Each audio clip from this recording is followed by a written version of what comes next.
প্রথমবার যখন আমি মেহমান হই 2011-তে, প্রথমবার বলতে ফেসিবাদের 16 বছরের প্রথমবার ছাত্র জীবনে আমার মেহমান হওয়া লাগছে।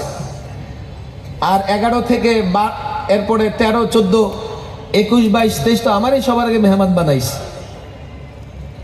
আমার কাছে মনে হয়েছে আমাদের তালিমি কিছু অপূর্ণতা আছে। আমাদের দর্শে অপূর্ণতা নাই, আমাদের আসাদে একরাম অপূর্ণ তাও না, আমাদের সিলেবাস অপূর্ণ তাও না। এই সিলেবাস থেকে তালিমি যতটা অর্জন করা দরকার ছিল এই যুগের ছাত্ররা ততটা অর্জন করে নিজেকে তৈরি করতে পারতেছে না। যার জন্যে দ্বীনের কোন বিষয়টাকে কতটা গুরুত্ব দিতে হবে, কোনটার জন্যে কতটা মেহনত করতে হবে, কোনটার জন্যে কি পরিমাণ অগ্রসর হতে হবে। আমি তো আজকাল দেখছি একটা সাধারণ বিষয় নিয়ে অনেক ছেলেরা জীবন দিয়ে দিবে অবস্থা হয়ে যায়। আবার অনেক গুরুত্বপূর্ণ বিষয় আছে তা নিয়ে তারা কোনো চিন্তা করে না। আবার অনেক গুরুত্বপূর্ণ বিষয় নিয়ে আমরা হঠকারী সিদ্ধান্ত নেই। হঠকারী সিদ্ধান্ত মানে হলো আমি জানি আমি লাফ দিয়ে বরিশালের সমুদ্র পার হতে পারবো না, নদী পার হতে পারবো না, লাফ দিয়ে আবার নিচে কিনারায় পড়ে যেয়ে পার হতে পারি না। আমার লক্ষ্য যেটা হবে সেই লক্ষ্যে পৌঁছার জন্যে আমার যে প্রস্তুতি দরকার সেই প্রস্তুতি না নিয়ে সেই লক্ষ্যে রওনা হয়ে যাওয়া এটা হঠকারিতা ছাড়া কিছুই না। আমাদের দীর্ঘমেয়াদী প্ল্যান থাকা দরকার, আমাদের স্বল্প মেয়াদী প্ল্যান থাকা দরকার, আমাদের মধ্যমেয়াদী প্ল্যান থাকা দরকার, যেগুলো আমাদের একাডেমিক শিক্ষা জীবন থেকেই সেই প্ল্যানগুলো আমাদের মাথায় থাকা দরকার। আমি আজকে যেটা বলি ইসলাম সম্পর্কে আমাদের ধারণা, একটা সময় আমি মুফতি আমিন রহমাউল্লাহকে শুনতাম বলতে, আল্লামা মুফতি আমিন রহমাউল্লাহ বাংলাদেশের একজন মুজাদ্দিদ, আল্লামা শামসুল হক ফরিদপুর রহমাউল্লাহ বরাত দিয়ে উদ্ধৃতি দিয়ে একাধিকবার হুজুর বলেছেন যে ইসলামটা আমাদের সামনে পুরোপুরি নাই। আপনি অবাক হবেন এখনো তাহাজ্জুদ গুজার মুসল্লি আমারে দেখেও বলে হুজুর আপনি রাজনীতি কেন করেন, হুজুর আপনি সিয়াসত কেন করেন। আমি আমার জুমার মসজিদে টানা 4 জুমা সিয়াসি বক্তৃতা করছি। খতিবগিরি থাকার না থাক আল্লাহ আমাকে খতিবগিরির মোহতাজ বানায় নাই,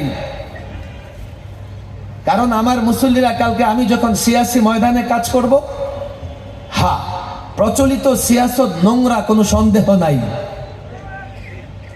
প্রচলিত সিয়াসতে নোংরামি ছাড়া তেমন কিছুই নাই। কিছু ভালো মানুষ আছে, কিন্তু যেই সিস্টেম বা যেই ফর্মুলা দিয়ে প্রচলিত রাজনীতি হয়, যে ইজম যে তন্ত্র মন্ত্র দিয়া প্রচলিত রাজনীতি হয়, প্রত্যেকটার পেছনে উদ্দেশ্য দুনিয়া, আর দুনিয়া অর্জন করার জন্য তারা যতটা নোংরামি করা দরকার করে।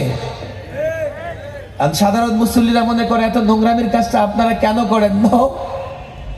দই আর চুন দেখতে একই রকম হলেও দুইটা কোনোদিন একই রকম নয়, কথা ঠিক না বেঠিক?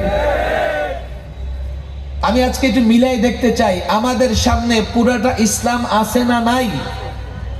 আমি আলেমদের কাছে মাযরাত পেশ করে বলতে চাই, যেদিন থেকে দারুল ইফতার সঙ্গে আমি জড়িত, তাও 25 বছর হয়ে গেছে, দারুল ইফতার ফতোয়ার কিতাবগুলোতে আল বাহরুর রায়ক বলেন, আলমগীরি বলেন, বাদায়ুস সানায়ে বলেন, ফতোয়া শামী বলেন, শুরুতেই যখন কিতাবুত তাহারাতের আলোচনা শুরু হয়, উমরে দিন, দ্বীনের বিষয়াদি, বা কোথাও আছে মাদারু উমুরি দ্বীন, দ্বীনের বিষয়গুলো, সমস্ত বিষয়গুলো যে কটা জিনিসের উপরে নির্ভরশীল, মুখতাসার সংক্ষিপ্তভাবে প্রায় সকল ফুকাহা একরাম আলোচনা করেছেন।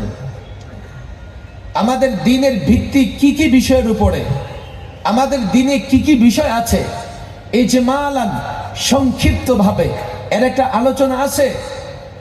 আমি মনে করি আজকে এই আলোচনাটা সংক্ষিপ্ত হলেও আমি আপনাদের সামনে 2-4 মিনিটে বলতে চাই। মনোযোগ থাকবে ইনশাআল্লাহ? ছাত্র বল মনোযোগ থাকবে ইনশাআল্লাহ? ছাত্র হাত উঠাও, হুজুরা হাত উঠাবেন না, মাশাআল্লাহ লম্বা লম্বা। কারো হাত নামলে আমি 2 হাত উঠাইয়া দেব। আমি যে আগামীকাল মাসুম কোনো গ্যারান্টি তো নাই। লম্বা করো, লম্বা। কয়টা আঙ্গুল আছে? হ্যাঁ, বৃদ্ধাঙ্গুলি তৈরি করো। দ্বীনের বিষয়গুলো ফুকাহায়ে কেরাম 5 ভাগে ভাগ করেছেন। কয় ভাগে? আরো জোরে কয় ভাগে? আরো জোরে কয় ভাগে? হুজুর উঠেন না, আপনি ছাত্র। দ্বীনের বিষয়গুলো কয় ভাগে বিভক্ত? আমি রেফারেন্স দিয়ে দিচ্ছি, কিতাব তো ওরা খুললেই ফতোয়ার কিতাবগুলোতে পাবেন। 1, বলো 1, আরো জোরে 1, আরো জোরে 1। আকায়েদ। আকায়েদ মানে কি? আকীদা। আকীদা মানে কি? বিশ্বাসের কিছু বিষয় আছে না নাই? এটা কয় নাম্বারে? আরে কয় নাম্বারে? কয় নাম্বারে? 2 ইবাদত। আরো জোরে, আরো জোরে, আরো জোরে। 3 মুআমালাত।